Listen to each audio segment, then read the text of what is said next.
We're getting stuck into part 2 of the no-brainer close. So what I want to have happen is you just completely transform the way that you pitch your services within the sales call. Today in part 2, you're going to want Today in part 2, you are hopefully going to understand how, by creating a unique mechanism and breaking that down into particular phases and parts, will not only help you handle a lot of objections as you go through that process, because you can integrate and specify from the conversation that you've had prior to this point, but it will also speak so directly to the prospect that it just becomes a complete no-brainer. It won't make sense for them not to buy this service. So stick around, watch the video, drop a like, subscribe, do all that kind of good stuff. Hop into the description, click any and all of the links that you see in there if you fancy taking part in some of that stuff. Enjoy the video, and I will catch you in the next one. Creating unique mechanisms. I'm sure you've heard of this before. This is really, really key. So a proprietary method, system, or approach that only you have. Examples, the 3Ps method: power, performance, and positivity; the fast track system; the 90-day transformation blueprint. So one of mine is the sales efficiency engine. And then we've got the high converting sales machine, the high converting content machine, the high converting ads machine. So unique mechanisms that align inside of your content, inside of your offer, inside of your language. Everything that you do, people will have heard these unique mechanisms before. It creates interest, it creates intrigue, and it also separates you from everybody else. It doesn't have to be, you don't have to spend hours and hours and weeks trying to figure these out. Use ChatGPT or something, throw some information in, it'll spit some stuff back out at you. Don't overthink it. But you want to make sure that you've got some level of unique mechanism, because it makes it feel highly valued. It makes it feel unique. So why they work: there's no competition. Nobody else has this exact approach in theory. Brand recognition is familiar from your marketing. Familiarity, they've heard it and seen it before. Premium positioning, sounds exclusive and more valuable. And where to use them. So in your overall program name, the individual phase names, the specific methodologies within phases, tools and systems you use. So there's multiple areas that you could use, and you don't need a million of them, you just need one. So one of them that you'll see in this training in another part is the demand matrix. Simple. It's just how to create more demand through your marketing and your content to lower buyers' resistance and make more sales. Nice and easily explained. So we move into handling objections during the pitch, the integrated approach. So instead of waiting for objections at the end, handle them throughout each phase. Now, this is very similar to how I'm talking about, again, in the previous training around the sales framework. The entire process is objection handling. So if you notice that the things that they've spoken about earlier on in the conversation that you've helped to overcome, we bring it up again now. We have to. We want to make them aware that we're solving that problem and we've helped them overcome it. So recognize patterns from their discovery answers, identify common concerns, fears, partners, finances, use phase breaks to address specific objections, create relativity between your service and their concerns. So let's just say, I don't know, you're going on about the accountability and the support and whatever else it may be. You break for the phase and you say, listen, now obviously one of your major concerns before was whether you'd have the time to be able to do that. Do you believe that based on what I've shown you, that actually you can see how you will have time because of how flexible that we make it? And they might go, oh yeah, absolutely. Okay, so before I move on, like that isn't going to be an issue then here. You feel like that is solved. You'd be more than willing and be able to get through that. Yeah, absolutely. Amazing. Objection handled. If there's any level of uncertainty, you handle it there and then. You do not move on. So can you see, based on what we spoke about before, your concern was the kind of your availability, your time, your ability, because you travel, blah, blah, blah. Yeah.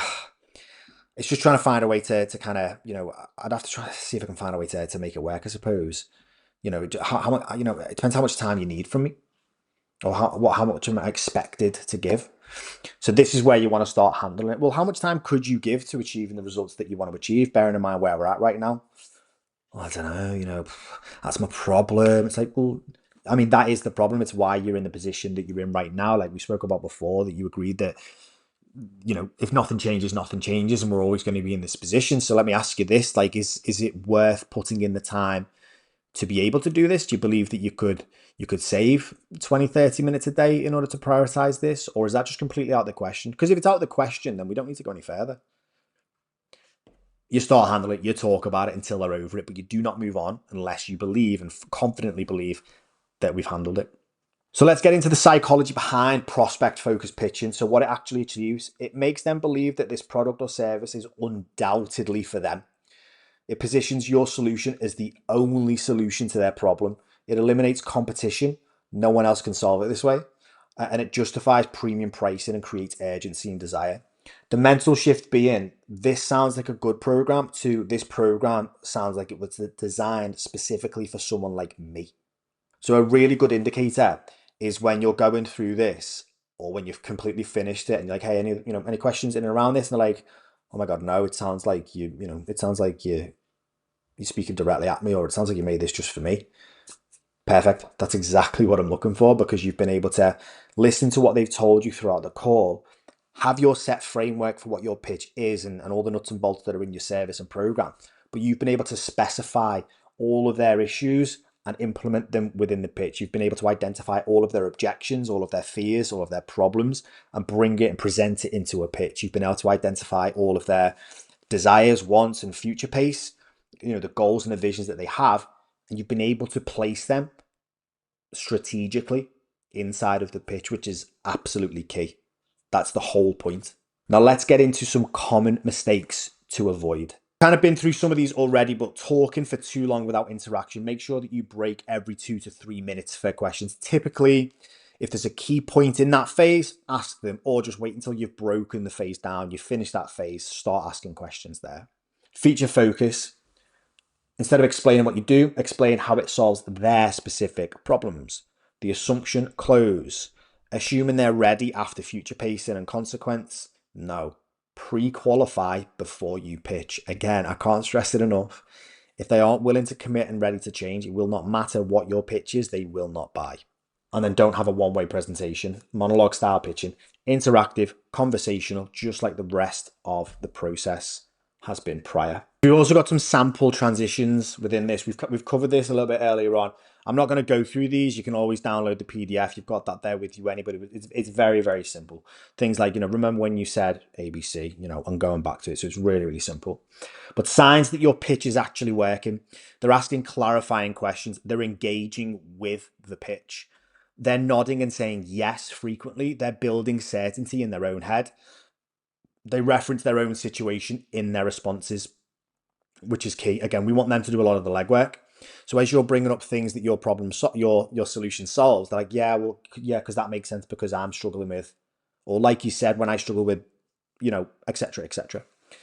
They seem excited and energized. That's a big one as well. If they're excited about what it is, then perfect. They ask about next steps before you finish. That's really, really important. What's next? How do we get started? So some of the things that I like to ask, if they do that, no matter what happens at the end of the pitch, and I feel as though they are excited, or even if I feel like there is still some hesitancy there, I want to ask the question, based on everything that we've been through, do you believe that aligns with what you were hoping this would be? Does the model and the delivery, does it all align with what you are hoping it would be? Any hesitancy, get into it. Is there something, do you feel like there's still something missing here? Like, what are we thinking? What else do you feel that you would need from me as a coach to help you get the results that you need? Get into it. Or they say, oh yeah, absolutely, it 100% does. Okay. I mean, does this excite you? Like, is this something that you feel that you actually want to do and can see yourself doing? Yes, definitely. Cool, move on. Yeah, hesitancy, handle it. You don't seem so sure. Is it the program itself, or is the uncertainty within yourself? Is there something you're unsure of in regards to yourself? Whichever one it is, pick it, get into it, go with it. And one thing I will say is, don't give them the price unless they ask for it. Try and get into any and all sorts of questions that you can before delivering price. If you give price non-consensually, it's going to sound very rude and they're not going to like it, and they're going to get all flustered and it's going to be annoying. But key takeaways: specificity beats generality. That's hard to say. Interaction beats monologue. Their words beat your words, and problems beat features. Unique beats common, and process beats pitch. Structure creates confidence. If they can properly understand and see how A plus B plus C plus D plus E equals result or problem solved, then it's a lot easier for them to want to take action. So here's some things that you need to implement as of right now. Audit your current pitch. Identify generic elements and things that you think that probably everybody else says. Get them gone. Create 3 to 5 phases for your service or program. Develop a unique mechanism to your approach. Practice interactive questioning between phases. Record and review. Easy. Refine based on responses. Probably find that you'll build out a new pitch and it won't feel that natural to begin with, which is why it's so important to even just pull up Zoom, get Fathom in there, record it, no one on the call, but you read your pitch as if somebody was on the other side of the call. And kind of like play around with different responses or things that they may say. Go back and review it and just think which parts of that just did not sound natural or didn't sound like the way that I would usually speak or speak about my product and service. At the end of the day, one of the major things that's going to help you close this deal is your product knowledge and passion to the product. So you've got to sound excited. You've got to sound excited that you're solving their problem, which is why it's so important to make this very specific to them, not just something that you would say to everybody else. It's lazy. It's another reason why I don't believe in screen sharing pitch decks. You're going to squeeze yourself into a hole that you cannot get out of if they see even the slightest thing that they don't feel is relevant to them. So this is one of the big problems. Let's just take an example. Again, we'll use fitness. Someone's coming to you because they want to drop 10 kilos. They feel like their training is absolutely on point because they go to CrossFit, they do high rocks, whatever. It doesn't matter. But their nutrition's just all over the place.